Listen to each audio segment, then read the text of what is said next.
जिन लोगों ने कर्पूरी ठाकुर का भी विरोध किया था, जिन लोगों ने कर्पूरी ठाकुर को सत्ता से बाहर करने का काम किया था, जिन लोगों ने कर्पूरी ठाकुर को गाली देने का काम किया था, उन ताकतों को याद रखने की अभी भी जरूरत है।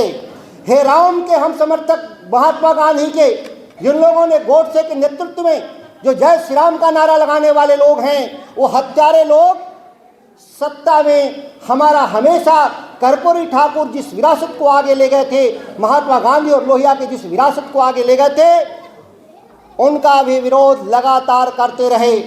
लेकिन एक बात तो साफ है, इस देश में प्रधानमंत्री मोदी प्रधानमंत्री नहीं मानता मैं उनको मैं मानता हूं परिधान मंत्री।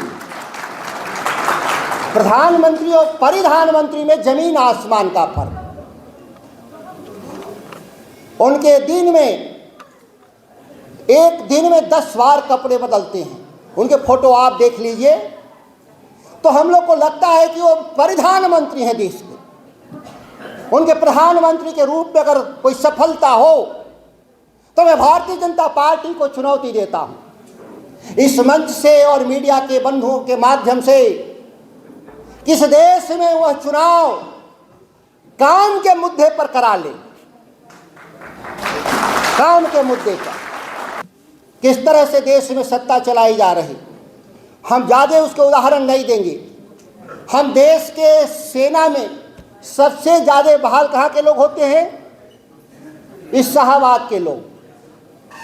और उस सेना का भी देश में बैठे हुए प्रधानमंत्री ने पूरे देश के सेना को ठेके पर देने का काम किया। ये ठेकेदारी प्रथा में अग्निपथ से जो सैनिकों का जो चयन हो रहा है, वह स्थायी चयन नहीं, ठेके पर। और हम इतिहास में हमेशा युद्ध हारे। भारत के लोग जब जब हमारी सेनाएं ठेके पर रहीं, तब तक हम युद्ध हारे।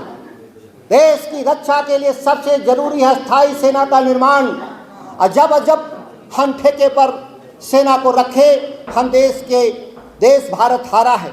नरेंद्र मोदी के नेतृत्व में भारत आज चीन छोड़िए, पाकिस्तान छोड़िए, आज हमको मालदीव जैसा 6 लाख आबादी तो यहाँ एक आध प्रखंड का होगा। सेमरी बड़ा ब्लॉक है, शायद 5-6 लाख नहीं तो एक विधानसभा के बराबर का देश भारत के प्रधानमंत्री को जोकर कह रहा है। मैं नहीं कह रहा, मैं शायद दूसरा शब्द उनको इस्तेमाल किया हूँ, प्रधानमंत्री। लेकिन कौन कह रहा? 6 लाख आबादी वाला देश मालदीव। भारत बड़े सुरक्षित हाथ में है, लेकिन 6 लाख का देश भी भारत को आज आंख दिखा रहा है। इसका कारण है कि हम अग्निवीर ठेके पर सेना की बहाली हम करते हैं। ये 10 साल से बैठे हैं नरेंद्र मोदी। उनके ज़माने में कोई सरकारी नौकरी गांव में मिली हो तो आप तुलना कर लें। जब इतने सवाल हमारे हैं, हमारे पास इतने मुद्दे हैं, बहस के मुद्दे, तो भारतीय जनता पार्टी जानती है कि हम विकास के मुद्दे पे चुनाव देश में नहीं लड़ सकते। तो उन्होंने काल्पनिक मुद्दे पे आधार पे इस देश में लगातार जो माहौल बनाने का काम कर रहे, हमने कहा एक काल्पनिक मुद्दा